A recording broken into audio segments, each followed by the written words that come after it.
So, in honor of my new microphone setup, please allow me to read to you The Lottery in Babylon by Jorge Luis Borges. This is a very nice short story, which I hope will give you a lot to think about. And hopefully, will show you how far we've come along in terms of sound quality, like you all asked. Let me know in the comments about that. Oh, before I start, please do go to the description and do join the Discord. I want to interact more with all of you and have your input as a community. I'm just a fledgling YouTuber, okay? But I'm really getting the sense and the want to build something.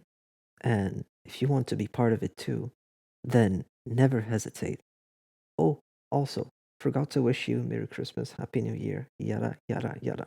Anyway, with no further things to say, let me read you The Lottery in Babylon.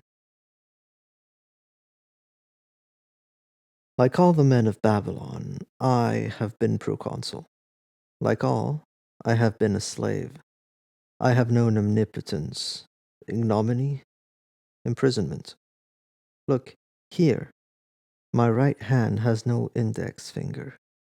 Look here, through this gash in my cape, you can see on my stomach a crimson tattoo. It is the second letter, Beth. On nights when the moon is full, this symbol gives me power over men with the mark of Gimel, but it subjects me to those with the Aleph, who on nights when there is no moon owe obedience to those marked with the Gimel.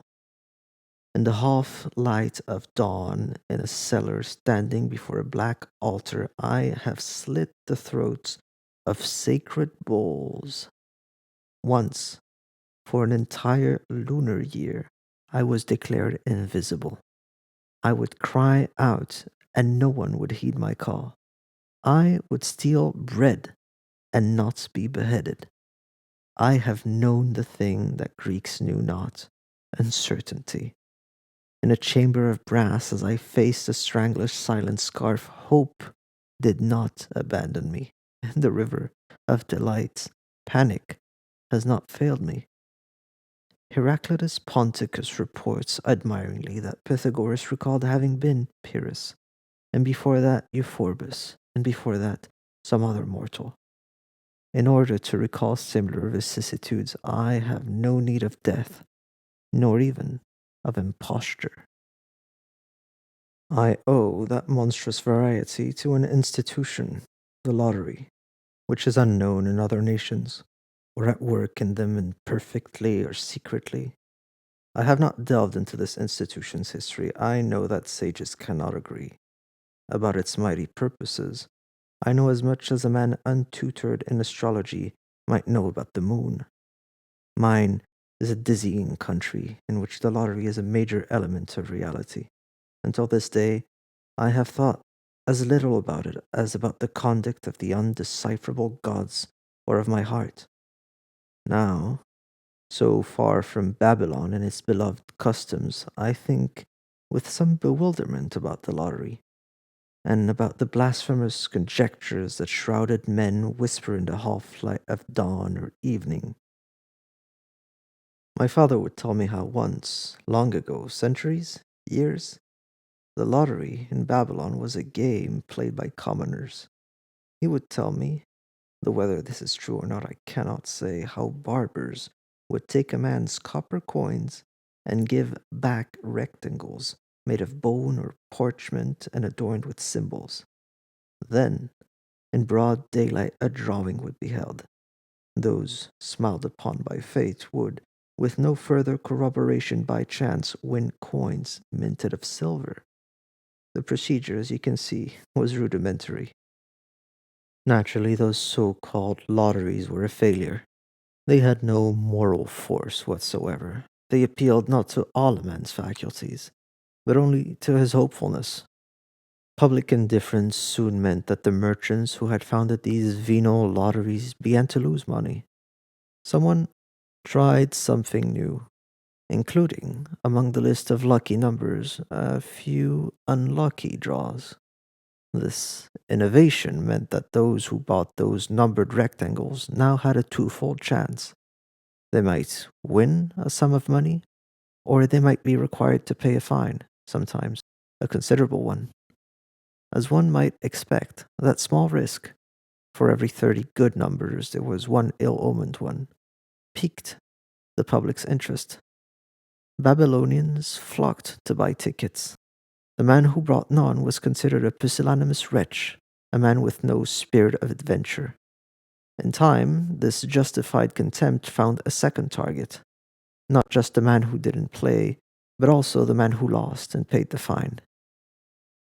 The company, as it was now beginning to be known, had to protect the interests of the winners, who could not be paid their prizes unless the pot contained almost the entire amount of the fines.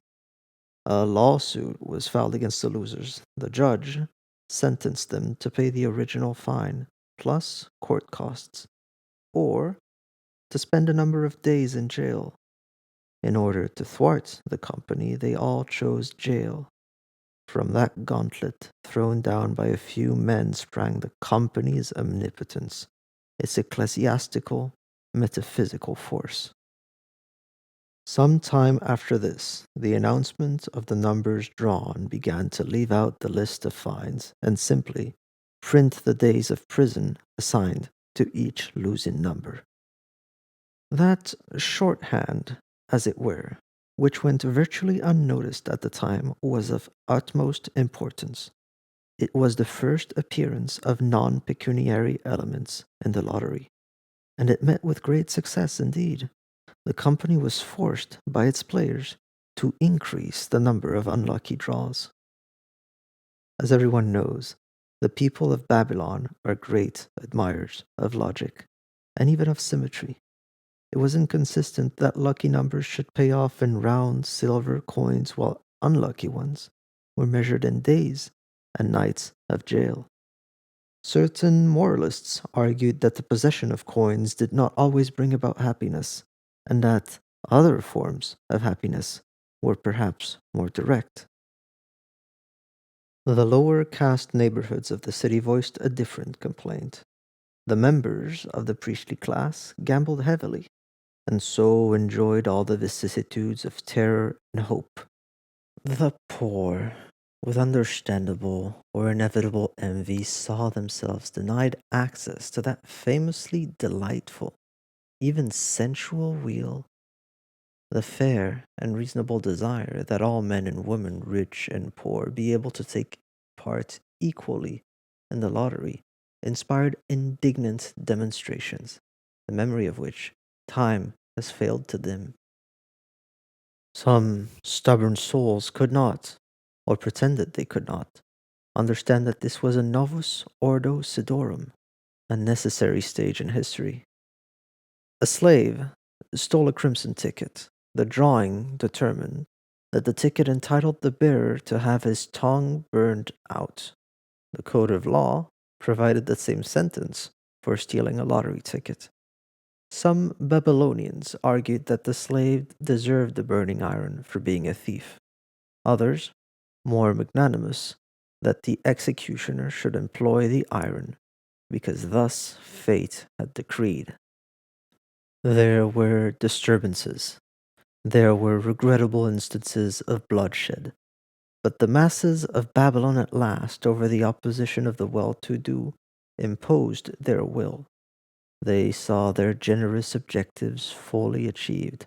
First, the company was forced to assume all public power. The unification was necessary because of the vastness and complexity of the new operations. Second, the lottery was made secret, free of charge, and open to all. The mercenary sale of lots was abolished. Once initiated into the mysteries of Baal, every free man automatically took part in the sacred drawings, which were held in the labyrinths of the god every 60 nights and determined each man's destiny until the next drawing. The consequences were incalculable. A lucky draw might bring about a man's elevation to the council of the Magi, or the imprisonment of his enemy, secret or known by all to be so. or might allow him to find in the peaceful dimness of his room the woman who would begin to disturb him, or whom he had never hoped to see again. An unlucky draw? Mutilation, dishonor of many kinds, death itself.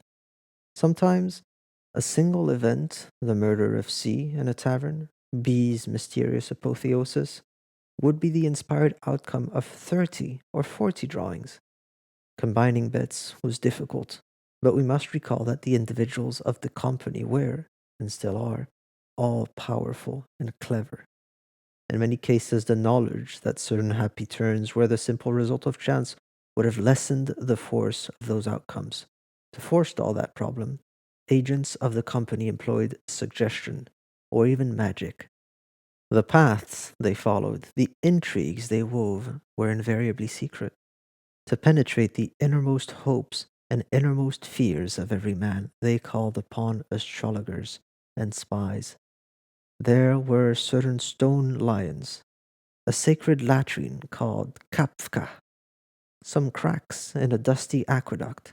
These places, it was generally believed, gave access to the company, and well or ill wishing persons would deposit confidential reports in them.